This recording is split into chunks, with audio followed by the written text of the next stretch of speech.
saludamos hoy al señor Pedro Tamés, papá pues de la mujer que fue asesinada presuntamente por estos dos hombres, el padre de María de los Ángeles Tamés. Pedro Tamés, buenos días.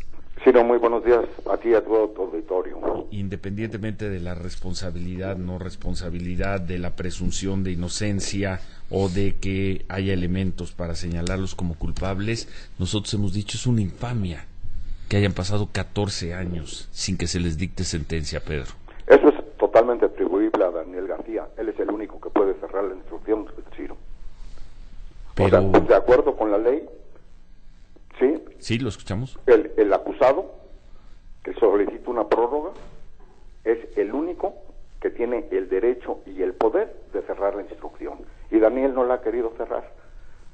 Cuando desde hace más de 10 años, más o menos, hablo del 2004-2005, de hecho el expediente está terminado. Pero entonces no le dictan sentencia porque él se sigue defendiendo. Exactamente, pero el hecho es que ya no se defiende, es la repetición de lo mismo, Ciro.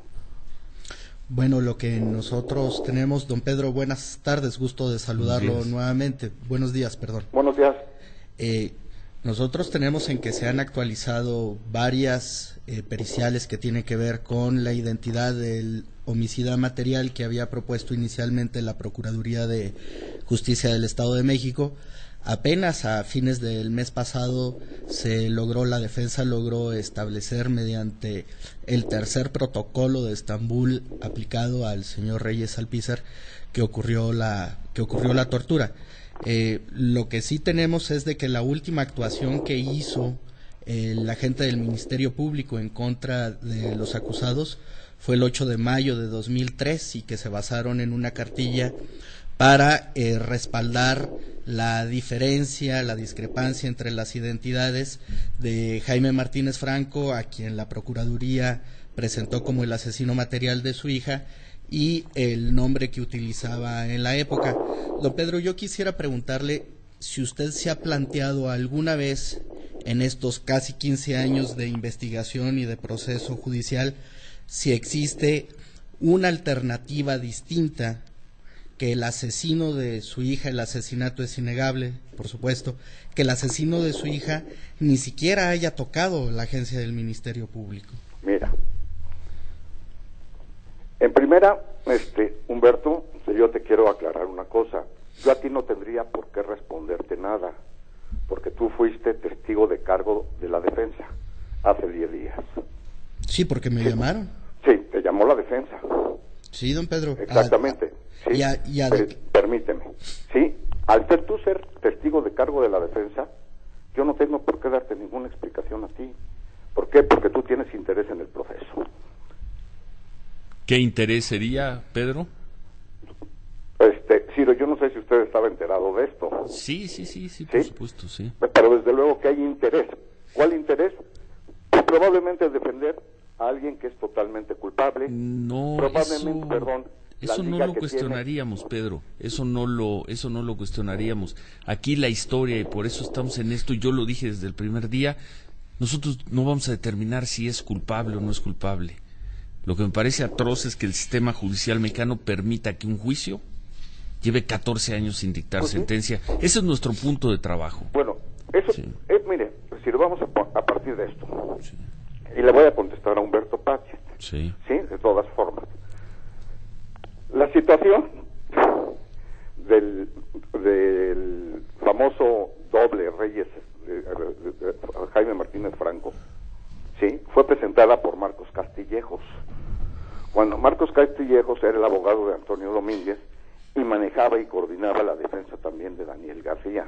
Sí. La Procuraduría del Estado de México echó para abajo todo eso científicamente, porque demostró, primero, por las huellas dactilares que no correspondían, porque presentó la cartilla del servicio militar del verdadero Jaime Martínez Franco. Posteriormente hizo un estudio de todas las medidas de la cabeza de los dos, donde tampoco correspondía, con una fotografía de la cartilla del servicio militar del verdadero Jaime Martínez Franco.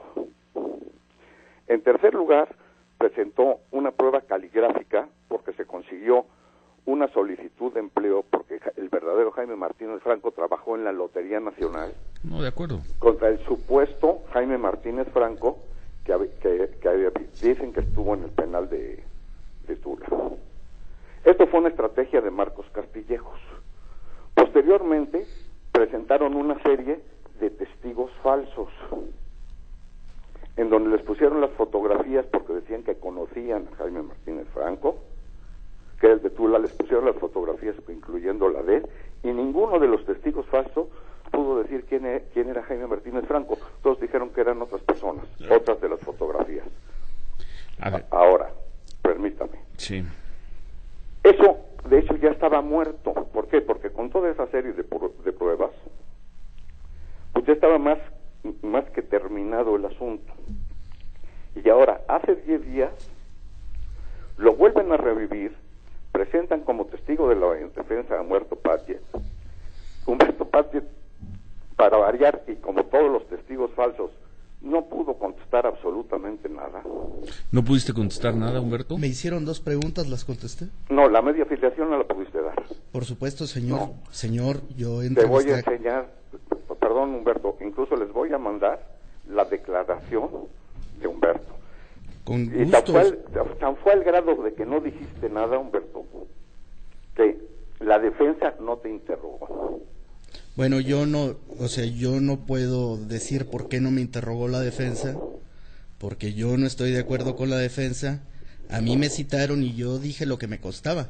Lo que me constaba fueron los hechos de hace 15 años, que incluyeron, entre otras cosas, una entrevista que hice con usted, que incluyeron las múltiples entrevistas que hice con Alfonso Navarrete Prida y con Rogelio Figueroa, que era el subprocurador, que incluyeron las entrevistas que hice con los familiares de Jaime Martínez Franco y del hombre cuya identidad tomó para evadir la responsabilidad en un homicidio, es así reconocida, de un militar, responsabilidad que ya no lo alcanzará porque ese delito está prescrito si se califica como simple, o prescribirá si se califica como homicidio doloso. Por eso. Es decir, en esa calidad iba a declarar, Pedro. Lo que por yo eso estuvo... Bueno, por eso, mire, Sí. se declaró... Iba a declarar, iba a dar información sobre un trabajo periodístico publicado. Sí. Usted dice que yo no respondí las preguntas. No. Yo la respondí, don Pedro. Sí, bueno, pero no me pudiste dar la media afiliación del tipo de Jaime Martínez, pero mira, no quiero entrar en discusión ni quiero litigar en un medio. Sí. La situación es así de clara. Aquí el punto de la tragedia es la muerte de Marigeli. Sí. Una muchacha de 27 años que había terminado la carrera de abogada, que tenía toda la vida por delante, una muchacha inteligente, que siempre tuvo buenas calificaciones, que tuvo valor, a la que mataron de la manera más cobarde. Sin duda. ¿Sí? Con premeditación, alevosía, ventaja y todos los agravantes. Ahora, son 14 años sin sentencia. Y La verdad, a mí me parece terrible imputarle esa situación al acusado, porque se está defendiendo. Eso es lo que parece terrible, una obscenidad. No se está defendiendo. Pero entonces, ¿qué está haciendo? Está ganando tiempo para seguir en la cárcel. Permítame un segundo. Sí. Aquí, la única víctima de los 14 años, porque soy el único que realmente ha sufrido tortura, porque han sido 14 años de estar siguiendo un juicio en donde la víctima... Lo entendemos. Ni siquiera le informan, no le dicen... Lo entendemos, pero hay 2 personas que llevan 14 años sin sentencia, ¿sí? Pedro, es pues, terrible. Que cierren la instrucción. Don Pedro... Que cierren la instrucción a pesar de que ellos sienten que les fabricaron pruebas, etcétera. No es que la discusión no sería con usted, la discusión sería un poco con la forma de aplicar la justicia en este país. No se puede tener 14 años a alguien en la prisión sin dictarle sentencia. Pero tampoco se puede tener a la víctima 14 años porque el único que tiene el derecho de cerrar la instrucción sea el detenido. Humberto. Porque como hay derechos humanos para los acusados, también hay derechos humanos para las víctimas, y no se aplican. Yo ¿Sí? quiero preguntar nuevamente, creo que no hubo respuesta hace un momento. ¿Usted se ha planteado que haya personas distintas a las que están mencionadas en la averiguación previa y en el expediente que hayan cometido el asesinato, don Pedro, y esas que sí estén impunes, que ni siquiera le hayan tenido que dar una respuesta al Ministerio Público? Desde luego que me lo he planteado. Y Se lo ha planteado. Pedro, perdón que lo interrumpa, tenemos que hacer una pausa. En 2 minutos podemos concluir esta conversación con su respuesta. Correcto. Gracias, Pedro Tamés, el padre de María de los Ángeles Tamés. Escuchando al señor Pedro Tamés, padre de María de los Ángeles Tamés, la mujer que fue asesinada en el 2001 y cuyos presuntos asesinos llevan 14 años en prisión sin sentencia. Para terminar esta conversación, tú hiciste una pregunta, Humberto, le hiciste una pregunta antes de ir al corte, ¿qué era? ¿La puedes repetir, por favor? Si se había planteado la posibilidad de que hubiese una versión distinta a la que conocemos por parte del Ministerio Público.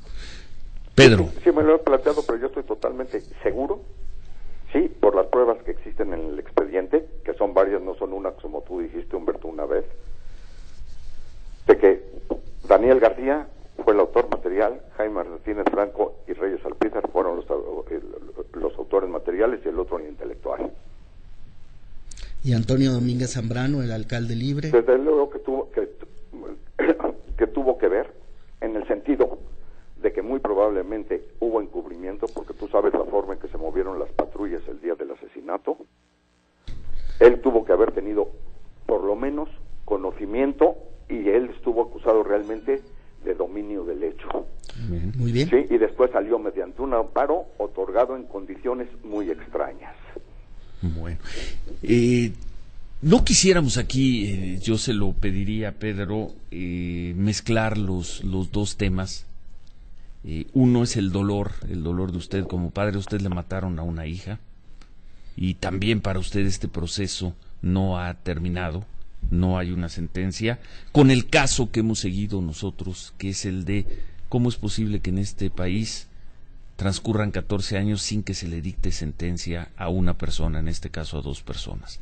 Entonces no quisiéramos meternos con su dolor de padre, con sus razonamientos, con sus argumentos, porque para nosotros la historia central en este momento es 14 años, 4 meses, 5 días sin una sentencia. A mí me parece una infamia, una obscenidad, independientemente de que el señor sea a sus ojos el asesino de su hija. Pues eso corresponde. No quisiera dejar esa duda, Pedro. Pues eso corresponde al Congreso, pues sí, de modificar las leyes. ¿Para qué? Para que pongan un límite a las prórrogas en las instrucciones solicitadas por los acusados. Le vamos a dar seguimiento a este tema, lo vamos a mantener como lo hemos hecho esta semana, probablemente lo tengamos la próxima semana. Usted tiene el micrófono abierto para cuando quiera expresarse y usted tiene la invitación para estar en esta mesa cuando usted lo considere pertinente. Pero insisto, la historia periodística para nosotros son los 14 años sin sentencia. Pedro. Son los 14 años de sufrimiento. Y también ahora estamos viendo los 14 años de sufrimiento para usted. Dejamos abierto el tema. Le agradecemos muchísimo. No, gracias. Muchísimo. Y seguimos. Ojalá podamos seguir hablando. Gracias.